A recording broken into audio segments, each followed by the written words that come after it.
Assalamualaikum warahmatullahi wabarakatuh. Waalaikumsalam Warahmatullahi wabarakatuh.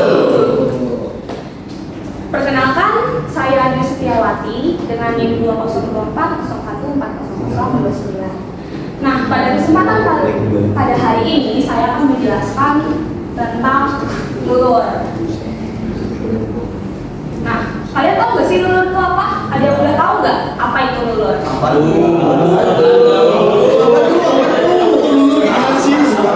pada tahu ya ternyata. Coba Mas Dika, kayaknya sering pakai lulur nih. Nggak tahu loh saya. Oh, nggak tahu ya. Tahu loh saya.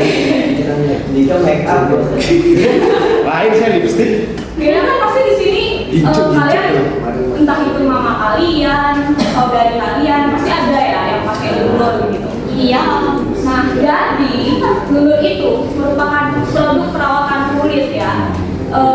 Ada yang modern dan ada yang tradisional. Tapi di sini saya mengambil yang tradisional karena menurut saya ini tuh lebih autentik dengan Indonesia. Nah, jadi lulur itu sendiri adalah produk perawatan kulit tradisional yang dibuat dari bahan-bahan alami yang diambil dari alam. Biasanya lulur ini berbentuk pasta atau krim. Nah, ini tuh berbeda dengan lulur modern. Bedanya adalah jika lulur tradisional ini butiran-butiran halusnya itu lebih halus dan lembut, jadi nggak kasar di kulit. Tapi kalau lulur modern itu kan biasanya sekarang disebut dengan scrub ya. Itu tuh punya tekstur yang lebih kasar daripada si lulur tradisional ini. Dan biasanya pada lulur modern itu dia udah ada tambahan bahan-bahan lainnya, bahan-bahan kimia. Enggak semurni lulur tradisional ini lagi. Biasanya pada lulur modern itu udah ditambahkan bahan-bahan seperti AHA atau bahan-bahan pencerah lainnya. Nah, untuk manfaat lulur sendiri, menurut kalian manfaat lulur itu apa sih? Biar glowing. Ya betul. Tapi nggak glowing yang sebegitunya juga ya. Jadi manfaat lulur ini itu tuh adalah untuk mengeksfoliasi kulit kita. Kan kita menggunakannya tuh digosok. Nah, jadi pada saat menggosok itu butiran-butiran halusnya itu akan mengangkat sel-sel kulit mati pada kulit kita, dan itu akan memberikan efek lebih mencerahkan pada kulit kita. Selain untuk mengeksfoliasi kulit atau mengangkat sel kulit mati, lulur ini tuh juga bisa meratakan warna kulit kita. Misal kita sering naik motor atau kita sering berada di luar ruangan dan terpapar sinar matahari. Biasanya kalau kita nggak pakai sunblock, itu kulit kita akan belang. Nah, lulur ini tuh bisa meratakan warna kulit kita dan mengembalikan warna asli kulit kita. Kemudian, kalau misal kita makainya benar ya, dengan cara yang benar, itu bisa melancarkan sirkulasi darah dari tubuh kita sendiri. Jadi itu akan lebih menyehatkan tubuh kita dan memberikan efek relaksasi. Nah, kalian di sini aku yakin belum pada tahu jenis-jenis lulur. Lulur itu nggak cuma satu, ada banyak. Oh, nggak ada Pak. Ada jeroan. Ada jeroan. Sedulur. Di sini tuh aku menangkap beberapa jenis lulur ya. Ada lulur rempah, lulur susu, lulur kopi, dan buah. Nah, kalian ada yang tahu nggak sih lulur rempah tuh biasanya tuh terbuat dari rempah apa? Dari Belanda. Kunyit. Dari Belanda. Iya, betul, kunyit. Dari Belanda. Atau Itu lulur pakai cabai rawit. cabai rawit bukan rempah dong. Panas nanti kalau pakai cabai rawit. Iya benar. Ini salah satunya adalah lulur kunyit tadi. Itu adalah salah satu rempah ya. Atau kalian pernah dengar nggak lulur namanya itu beda lotong? Beda lotong. Lontong. Yang hitam, warnanya hitam. Iya. Bukan apa? Habis makan jadi langsung hitam gitu ya? Nah, ini tuh misalnya lulur rempah itu ditambahkan bahan-bahan rempah-rempah gitu seperti kunyit, kemudian kalau beda gampang itu tadi ada tambahan rimpang-rimpangan gitu. Itu tuh berfungsi untuk merelaksasikan tubuh kita. Karena kan pasti kalau misalnya rempah-rempah alami itu punya aroma khusus kan. Nah aroma itu tuh bisa bikin kita lebih rileks gitu. Kemudian yang kedua itu adalah lulur susu. Nah ada yang tahu nggak ini tuh gimana lulur susu itu? Tahu dari susu. Dari susu.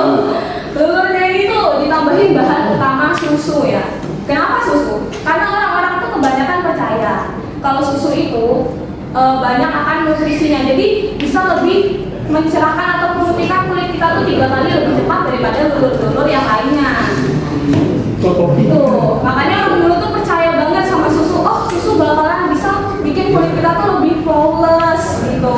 Flawless itu apa? Susu sapi, susu kambing juga ada. Terus yang ketiga adalah lulur kopi. Nah, kayaknya Mbak Rida ini saya dengar-dengar pernah pakai lulur kopi ya. Apa tuh Mbak manfaatnya yang Mbak rasakan? Gak ada, biasa aja. Salah itu berarti Mbak. Cara meracinya salah itu berarti. Oh, harusnya bikin ngantuk gitu ya, harus luluran gitu. Kalau aku enggak Bisa. Sama saya bisa dipakai seduh gitu. Lulur kopi itu bahan dasar utamanya itu kopi. Ya betul. Kenapa kopi? Karena kopi itu memiliki sifat anti-radiasi, anti-inflamasi. Maaf salah. Nah, jadi sifat anti-inflamasinya ini bisa menjaga kulit kita gitu. Dan dia biasanya kopi ini kebanyakan dipakai untuk bahan-bahan kecantikan sebagai eksfoliator alami. Makanya ditambahkan bahan dasar kopi. Kemudian yang keempat adalah lulur buah. Siapa nih yang udah tahu cara bikinnya lulur buah? Buahnya diapain? diambil ekstrak. Buah naga. Kiwi bisa, kiwi. Boleh. Kiwi itu kandungan vitamin C-nya besar. Jadi bagus buat kulit. Bagus. Nah, buah ini tuh Gimana juga? kalian juga udah tahu ya kalau buah tuh punya manfaat yang besar, vitaminnya banyak ya. Nah, jadi kenapa ditambah buah sebagai bahan utamanya? Karena buah ini tuh menurut orang-orang kebanyakan mampu menutrisi kulit kita lebih baik daripada telur-telur yang kayak seperti rempah, susu dan kopi. Karena kandungan vitaminnya tuh lebih besar gitu. Tapi kita kembali lagi pada kebutuhan lulur buah ini ya. Misal kulit kita kekurangan vitamin C, kelihatan kayak kulit aku kusam banget nih gitu. Kusam banget nih, kayak misal habis berjemur ya di bawah sinar matahari terus kayak kok kusam banget ya gitu. Kalian bisa pakai lulur buah yang mengandung vitamin C. Contohnya tadi kayak kiwi atau pepaya, betul. Pepaya. Nah, kemudian ini nih yang perlu kita bahas. Ini adalah topik utamanya. Gimana sih caranya pakai lulur yang benar itu? Kalian udah pada tahu gak sih? Jadi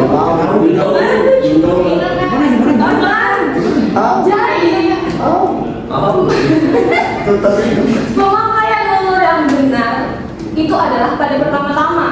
Aku yakin kalian kebanyakan pasti pakai lulur itu sebelum mandi.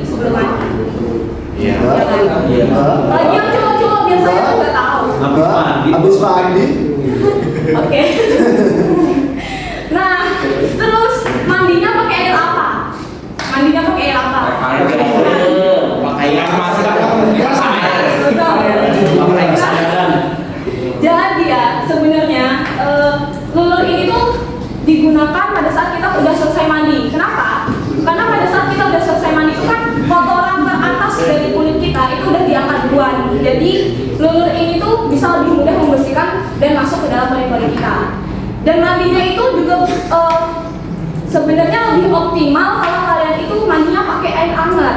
Karena itu tuh bisa membuka kulit kita. Nah, siapa yang mandinya pakai air es? Minjem ini pasti. Jadi mati.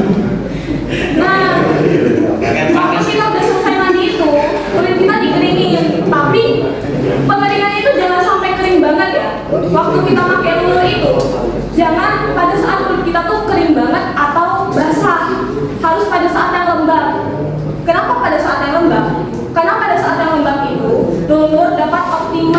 nutrisinya masuk ke dalam kulit kita. Gitu. Jadi, tapi jangan juga dipakainya itu pada saat lembab, misal kalian habis berkeringat gitu, terus lembab, karena lembab kalian pakai lulur, enggak ya, salah ya. Jangan gitu ya, jangan ini biasanya. Nah, kemudian kita kan mengoleskan lulur secukupnya nih, secukupnya. Jangan terlalu tebal, jangan terlalu tipis. Karena kalau terlalu tebal itu dapat menutup pori-pori kita.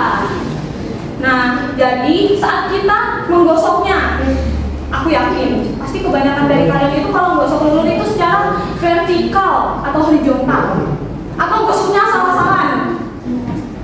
Salah-salah. Nggak boleh. Nanti pori-pori kita itu bisa rusak. Iya, itu bisa iritasi, bisa rusak. Jadi nggak boleh asal-asalan gosoknya. Pemakaian lulur ini ada cara menggosoknya sendiri. Kita harus menggunakan yang menggosok itu dengan gerakan memutar ya, bukan vertikal atau horizontal, salah, bukan. Karena kalau kita pakainya asal-asalan, itu pori-pori kita bakal bisa rusak, terus kulit kita bisa iritasi. Kemudian kita saat menggosoknya itu juga jangan terlalu keras, jangan terlalu kasar. Kasihan kulitnya nanti bulunya kecabut sakit loh.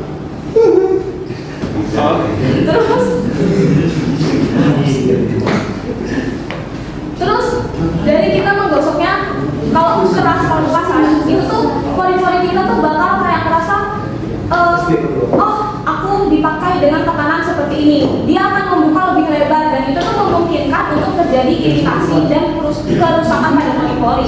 Jadi kita tuh pakainya dengan cara yang lembut aja, kayak hampir nggak ada tenaga untuk menggosoknya. Itu udah cukup kok untuk mengangkat sel-sel kulit mati yang ada di tubuh kita. Nah, kemudian setelah kita menggunakan lulur itu kan kita pasti bilas lagi ya, kita pasti bilas lagi. Pas kita bilas itu tuh kita nggak perlu lagi untuk pakai sabun. Jangan pakai sabun lagi, itu lebih baiknya. Kenapa jangan pakai sabun? Karena itu tuh bisa bikin kulit kita tuh kering. Nanti yang ada kulit kita tuh malah jadi kayak tekstur kulit ular, mengelupas, bersisik gitu. Jelek kan kalau jadi ular, nanti jadi siluman ular. Kayak siapa? Kayak nah, terus kalau kita udah bilas, kita keringin ya, kita keringin. Habis kita keringin itu tuh kita jangan lupa untuk memakai pelembab tambahan kayak hand body, body butter, lotion atau minyak zaitun atau apalah itu yang kalian ada. Itu boleh kalau mau pakai jelantah. Nanti itu sebagai parfum alami untuk mijan. Nah, jadi itu tuh adalah fungsinya untuk mengunci kelembapan kulit kita. Jadi kan kita habis pakai lulur. Tadi sebelum pakai lulur kita juga mandi pakai sabun. Pasti kulit kita tuh perlu pelembab.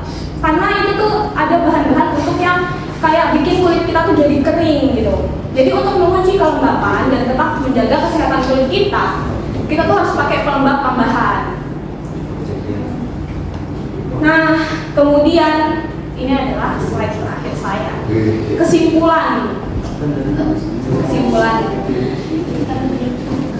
Kesimpulan dari presentasi saya pada hari ini adalah lulur itu merupakan produk perawatan kulit yang berfungsi untuk mengangkat sel kulit mati, dapat juga mencerahkan kulit kita dan melembutkan tekstur kulit kita, dapat juga untuk meratakan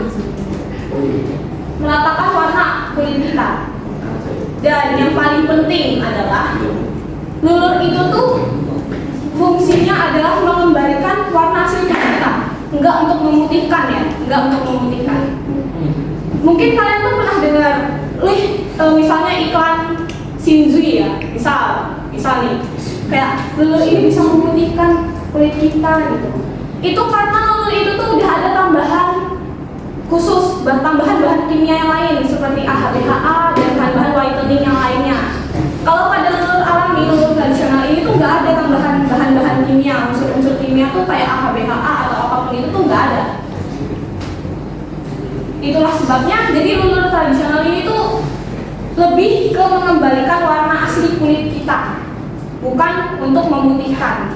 Tapi kalau menurut aku pribadi, kita itu bakalan lebih cantik dan lebih bagus dengan apa adanya diri kita. Asik. Mantap Jadi udah nggak usah dirubah-rubah. Ya kalau warna kulit kita begini, kita harus bangga pada diri sendiri. Gak perlu kita ubah, kita udah cantik apa adanya. Asal kita percaya diri aja. Nah gitu. Jadi inilah presentasi saya pada hari ini. Terima kasih telah menyimak dan mendengarkan dan respon yang baik dari kalian semua. Mohon maaf bila terdapat kesalahan kata dan kekurangan pada presentasi saya atau informasi yang saya berikan. Wassalamualaikum warahmatullahi wabarakatuh.